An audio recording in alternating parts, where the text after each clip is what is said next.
but I do want to encourage vulnerability.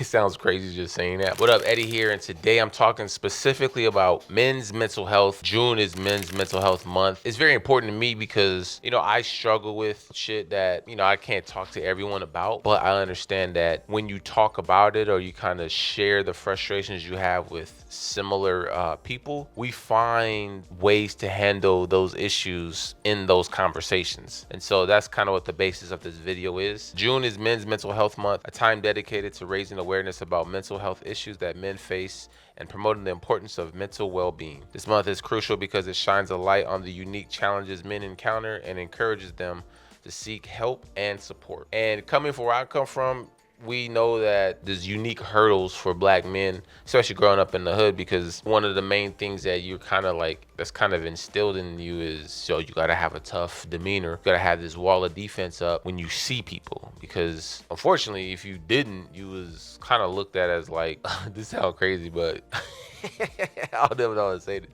But like you was like a lick back then. That's like from when I'm growing up. It's like people will steal shit from you, but you didn't want to have that image, and so I'm not gonna do it. But like you would have like a look of like, what's up, like before you didn't even have to say nothing, and there was not a lot of head nods. It would just be like you would kind of look at someone and then size them up, and then you keep it pushing. But that was just something that we weren't taught that, On top of that, we have systemic racism, economic disparities, and just a cultural stigma surrounding specifically mental health, right? And again, just wanting to try to find ways to get help for mental health is looked at as a sign of weakness. But it's time to change that. That's no longer case because we know better now. So if you know better, you got to do better. And, this is my second step. I made a video on this before, but it wasn't a YouTube video. But this is my attempt again to kind of put this out there for people to kind of like see that this is becoming a norm. And honestly, since my last video, I've had even more friends, even just people I actually don't know, reach out to me specifically about what's going on in the community, things that I post and promote. I got a buddy of mine who runs a black men's mental health stigma. It's called, I think it's Breaking the Stigma. And there's a few things that I share online that specifically are about like kind of like creating our own small circles of support. When you have a support system around you, it just makes it easier for you to kind of like talk about the tough things, right? But growing up, we are taught to be strong.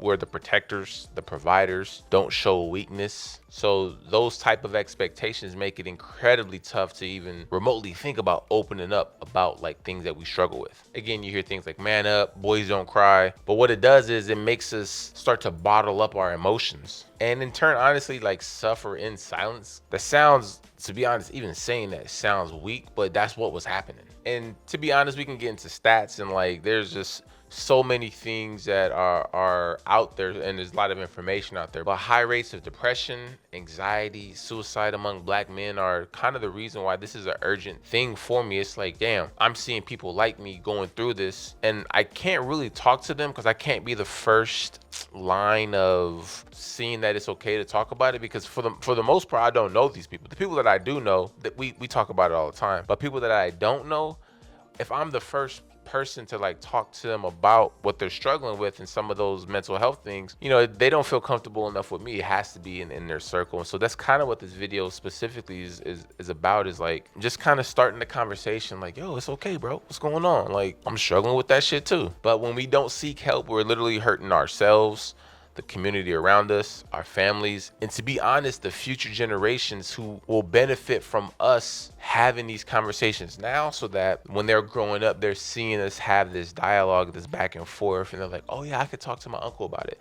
Oh, I could talk to my older cousin about it, because it is something that is acceptable. And so how do we break it? It's literally starting the conversation.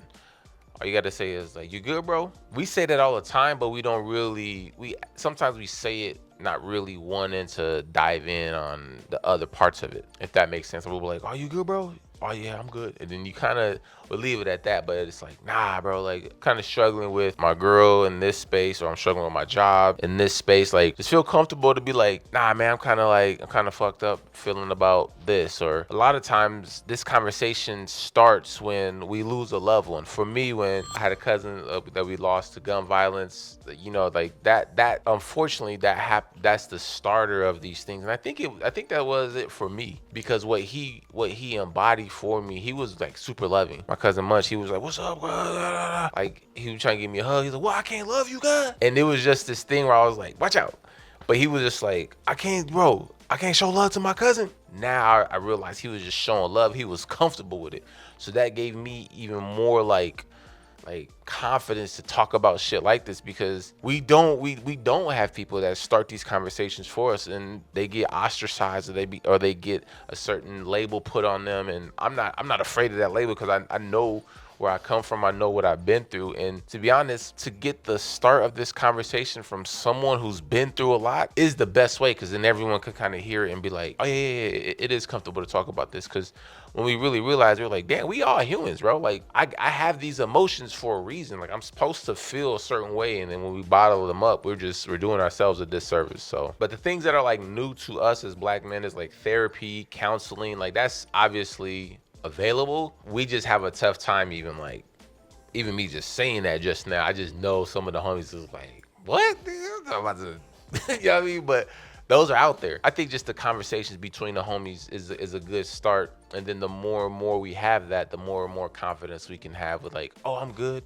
Or I could go talk to a therapist because my job offers XYZ. I think that we forget the tools that are available to us to help us with things. Like, we're not used to that, especially as Black men. I'm Native too. Like, we just don't fuck with Western medicine like that. There are benefits to it, but again, that's one of the issues is, the people who are practicing don't look like us. They don't have the same experiences growing up as us. And so seeking out a Black therapist is vital to me. It is tough, but you can start the conversation and just kind of start about, oh, yo, help me with some tools to help me when I get frustrated, or something like that. Like, for me, like when some of the homies ask me, I'm like, look, this is what I do, because there's not a one tactic that's gonna fix everything. So that's what I do, and that's kind of how I lead with it. And then we just have a conversation about it, and then it leads to them figuring out on their own what helps them, and that's the whole process. And then it's just this community effect, I feel like, that happens where it's understandable. We could talk about shit that we going through. I don't know. It's just a lot. Like, it's a lot of like, it kind of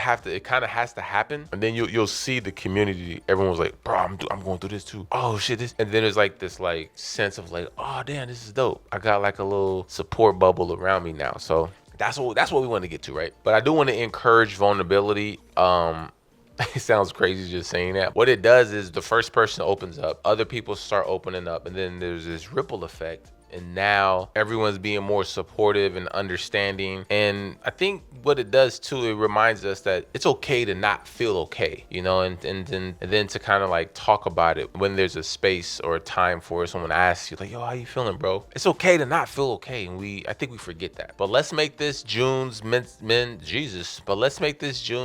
Mental Health Month kind of the starting point of like us sharing with people around us. Like, share this video, but like, hey bro, I watched this, and I think it speaks directly to what we've been through and what we're going through as Black men. And this is like this new journey that I want to go on that, is going to help. It's going to benefit me. It's going to benefit you. It's going to benefit our kids and our communities. Because when you start the conversation, especially with people who we feel like understand us, then it actually leads to building things. Because if I share this with the white homie, he gonna be like, cool, bro. Like, he's not gonna receive it like how we receive it. It's just that's not how it works. You know what I mean? Like, we understand that shit. So, but I promise you, if you share this, you're gonna get something back along the lines of like, bro, I appreciate this. Like, I needed this. Or it may start a conversation specifically about whatever they're going through. So I appreciate you guys for watching. Make sure you like, comment, and subscribe, and follow the channel. Because, this is what I like talking about. I like talking about things that are going to benefit me, benefit my family, people around me, and most importantly, the kids in our future. Peace.